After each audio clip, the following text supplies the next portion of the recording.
सभी को नमस्कार। कैसे हो दोस्तों? आशा कि आप सभी अच्छे होंगे। तो आज हम क्रय मूल्य और विक्रय मूल्य के बारे में समझेंगे। बहुत ही महत्वपूर्ण वीडियो है और जिन बच्चों को इसके बारे में जानकारी नहीं है तो ये वीडियो शुरू से लेकर अंत तक आप जरूर देखना। तो आज हम क्रय मूल्य और विक्रय मूल्य के बारे में समझेंगे, उसके सभी सूत्र बताए जाएंगे। भाई हम किसी वस्तु को बेचते हैं, खरीदते हैं तो उसे हम क्या कहते हैं, उसके ऊपर जो लाभ होता है या हानि होती है तो उसको हम किस फॉर्मूले के हिसाब से उसे हम निकाल सकते हैं। तो चलो हम वीडियो की शुरुआत करते हैं। और अगर आप चैनल पर पहली बार हैं तो चैनल को सब्सक्राइब जरूर कीजिए, अपने दोस्तों के साथ इसे शेयर भी जरूर करना। तो चलो हम क्रय मूल्य और विक्रय मूल्य के बारे में समझेंगे। आज बेसिक से आपको बताया जाएगा। भाई हम क्रय मूल्य और विक्रय मूल्य के बारे में जानेंगे। तो सबसे पहले हम समझते हैं क्रय मूल्य। क्रय मूल्य किसे कहते हैं? हम क्रय मूल्य। क्रय मूल्य क्रय मूल्य क्या होता है? जब हम किसी वस्तु को खरीदते हैं, जब हम किसी वस्तु को खरीदते हैं तो उसे हम क्या कहते हैं? उसे हम क्रय मूल्य कहते हैं। जब किसी वस्तु को खरीदा जाता है, जब किसी वस्तु को या वस्तु को खरीदा जाता है उसे क्रय मूल्य कहते हैं। उसे हम क्या कहते हैं? क्रय मूल्य कहते हैं। भाई जैसे हम किसी वस्तु को खरीद के लाते हैं बाजार से तो उसे हम क्रय मूल्य कहते हैं। उसके बाद है जैसे हमारे पास है विक्रय मूल्य। विक्रय मूल्य विक्रय मूल्य क्या होता है? जब हम किसी वस्तु को बेचते हैं, जब हम किसी वस्तु को बेचते हैं, जब किसी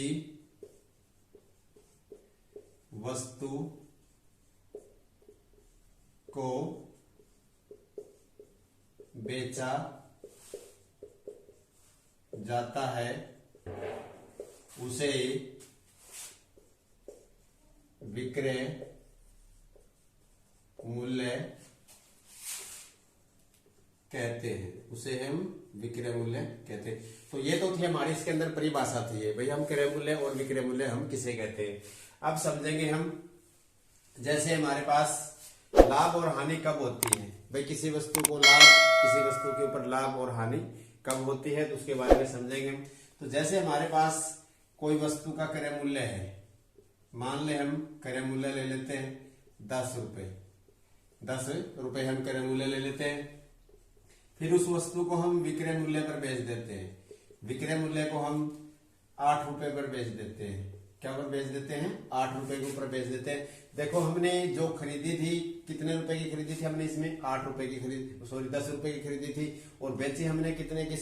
इसमें हमने बेची है 8 रुपए की। तो देखो अगर हम किसी वस्तु को ज्यादा मूल्य पर बेचते हैं, जो खरीदा गया जो मूल्य है उससे अगर हम ज्यादा को बेचते हैं तो उसे हम लाभ कहते हैं।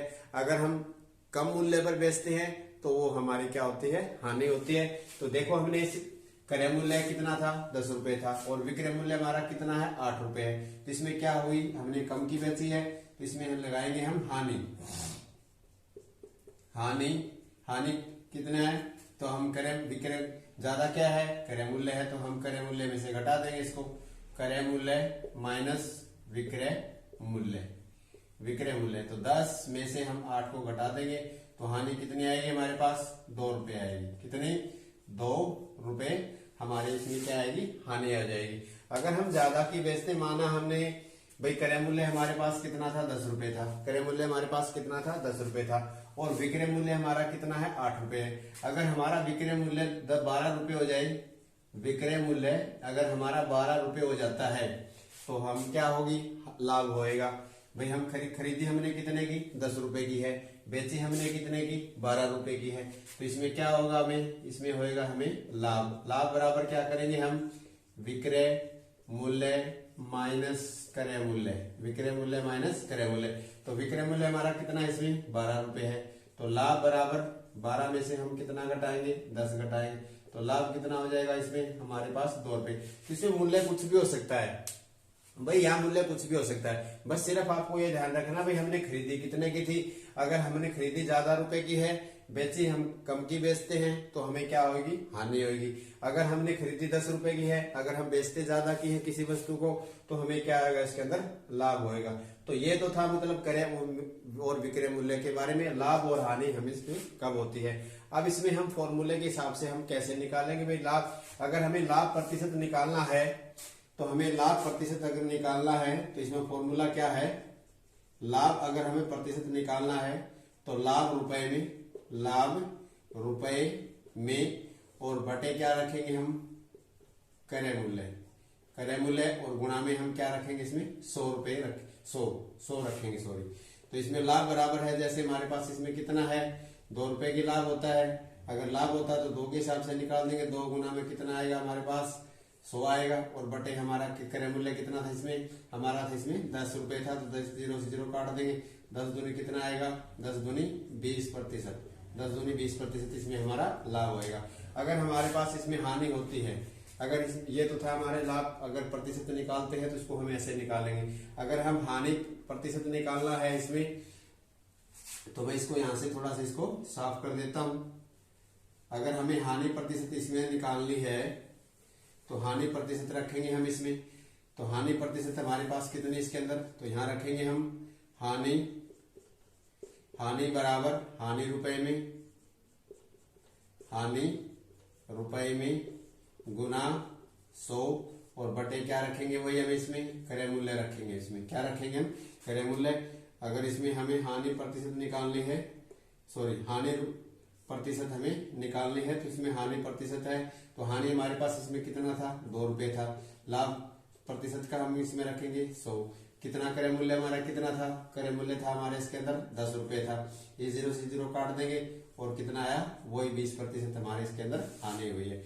तो ये तो था मतलब हमारे पास हानि और लाभ हम कब निकालते हैं, कैसे किसे कहते हैं, ये हमारे इसके अंदर क्रय मूल्य और विक्रय मूल्य की इसमें हमारी ये क्या थी, इसमें परिभाषा थी। अगर हम हानि प्रतिशत निकालते हैं तो हम यहाँ रखेंगे हानि रुपए में गुना 100 और नीचे हम क्या रखेंगे इसमें क्रय मूल्य रखेंगे। अगर हमें लाभ प्रतिशत निकालना है तो लाभ रुपए में रखेंगे हम इसमें ऊपर गुना में 100 और बटे हम क्या रखेंगे इसमें क्रय मूल्य रखेंगे। अगर हम क्रय मूल्य और विक्रय मूल्य निकालते हैं तो इसमें हम फॉर्मूले के बारे में बेसिक से समझेंगे। तो वीडियो बहुत इंटरेस्टिंग है, शुरू से लेके आप अंत तक इसे आप जरूर देखना ताकि उसे आप आसानी से समझ सके। तो चलो हम क्रय मूल्य और विक्रय मूल्य हम कैसे निकालेंगे उसके बारे में भी हम समझेंगे। तो वीडियो बहुत इंटरेस्टिंग है, सिर्फ आप क्या करना है, अगर वीडियो अच्छी लगे तो अपने दोस्तों के साथ लाइक करना, शेयर करना और बेल प्रेस जरूर करना और ऑल वाला करना ताकि ऐसी सभी वीडियो का नोटिफिकेशन आप सभी दोस्तों तक सबसे पहले पहुंचे। अगर हमें जैसे हमारे पास क्या था इसमें क्रय मूल्य और विक्रय मूल्य के बारे में थोड़ा मतलब ये पहली वीडियो है, दूसरी वीडियो के अंदर पूरी जानकारी से आपको डिटेल से आपको अच्छी तरह से समझाया जाएगा। तो अगर जैसे हम इसमें अब क्रय मूल्य हमें निकालना है तो क्रय मूल्य जैसे हमारे पास इसमें कितना था, क्रय मूल्य था इसमें हमारे पास 10 रुपए और विक्रय मूल्य कितना, अगर हम विक्रय मूल्य मान लेते हैं 12 रुपए, विक्रय मूल्य हमारे पास इसमें कितना है 12 रुपए दिया गया है। अगर हमें लाभ होता है इसके अंदर तो हम यहाँ निकाल लेते हैं पहले इसके अंदर लाभ, तो लाभ निकालेंगे, लाभ कितना आएगा 12 में से हम 10 को घटा देते तो हमारे पास कितना आएगा 2 रुपए इसमें लाभ आएगा। अगर प्रतिशत का हिसाब से आ जाए, अगर मान लें जैसे हमारे पास क्रय मूल्य कितना था 10 रुपए और लाभ कितना होता है इसका 20%, तो इसमें हम निकालेंगे क्रय मूल्य हमारे पास इसमें कितना है 10 रुपए। अगर लाभ हो जाता है, लाभ प्रतिशत में आ जाता है, लाभ प्रतिशत कितना है 20%, कितना है 20%, लाभ कितना 20%, तो हमें इसमें विक्रय मूल्य निकालना पड़ जाए। क्या निकालना पड़ जाए, विक्रय मूल्य। तो विक्रय मूल्य का फॉर्मूला लगाएंगे हम इसके अंदर, विक्रय मूल्य बराबर इसमें हम क्या रखेंगे क्रय मूल्य और गुना 100 प्लस लाभ प्रतिशत, 100 प्लस लाभ है प्रतिशत और नीचे हम क्या रखेंगे 100 रखेंगे हम इसके अंदर, यहाँ क्या रखेंगे हम इसके अंदर 100। तो जैसे हम क्या निकालना है इसके अंदर विक्रय मूल्य निकालना है, तो विक्रय मूल्य निकालना है तो क्रय मूल्य हमारे पास इसमें कितना था 10 रुपए था, गुना में हम 100 में जोड़ देंगे कितना हो जाएगा 120, बटे हम क्या रखेंगे 100 रखेंगे, 0 से 0 काट देंगे 0 0, तो हमारे पास कितना आया 12 रुपए। तो दोस्तों हमारे पास इसमें कितना था 12 ही रुपए था, तो हम इसके हिसाब से ऐसे निकाल सकते हैं। अगर हमें हानि प्रतिशत होती है, तो हानि प्रतिशत हम कैसे निकालेंगे, हानि प्रतिशत के बारे में भी हम समझेंगे, हानि प्रतिशत को हम कैसे सोल्व करेंगे। अगर हमारे पास हानि प्रतिशत आ जाती है, तो जैसे मान लें हमारे पास यहाँ 20% लाभ दिया गया इसके अंदर, अगर हमारे पास 20% हानि आ जाती है तो उसको हम कैसे निकालेंगे। अगर हमें विक्रय मूल्य ही निकालना है, तो विक्रय मूल्य, तो हम यहाँ फॉर्मूला इसके अंदर हमारा क्रय मूल्य गुणा 100 माइनस हानि प्रतिशत, 100 माइनस इसमें हानि प्रतिशत हम रखेंगे, और बटे हमारे पास इसमें क्या रखेंगे, हम इसमें 100 रखेंगे। तो विक्रय मूल्य बराबर क्रय मूल्य हमारे पास इसमें कितना था 10, 100 में से जितना प्रतिशत हानि होते हैं उसको हम घटा देंगे। अगर लाभ होता है तो उसको हमने क्या किया था, प्लस किया था। अगर हानि होगी तो इसमें से हम घटा देंगे, तो हम कितना घटाएंगे, 100 में से हम 20 को घटा देंगे, तो हमारे पास कितना बचेगा 80, और बटा हम क्या रखेंगे, इसमें 100 रखेंगे, 0 0 काट देंगे, 0 0 काट देंगे, तो हमारे पास कितना आया, 8 रुपए हमारे पास विक्रय मूल्य इसका आया। तो हमने कितने रुपए की बेची थी, 8 रुपए की बेची थी। तो इस प्रकार से हम क्रय मूल्य, विक्रय मूल्य, और अब हम क्रय मूल्य के बारे में भी समझेंगे जरूर। तो ये हमारी क्या थी, इसके अंदर डेफिनेशन थी इसके अंदर, भाई क्रय मूल्य हम किसे कहते हैं, जब किसी वस्तु को खरीदा और बेचा जाता है तो उसे हम क्या कहते हैं, खरीदा जाता है तो उसे हम क्रय मूल्य कहते हैं, और विक्रय मूल्य जब किसी वस्तु को बेचा जाता है तो उसे विक्रय मूल्य कहा जाता है। और लाभ कब होता है और हानि कब होती है, और विक्रय मूल्य हम इसको कैसे निकाल सकते हैं। अगर हमें क्रय मूल्य निकालना है तो क्रय मूल्य के बारे में भी हम पूरी अच्छी तरह से समझेंगे।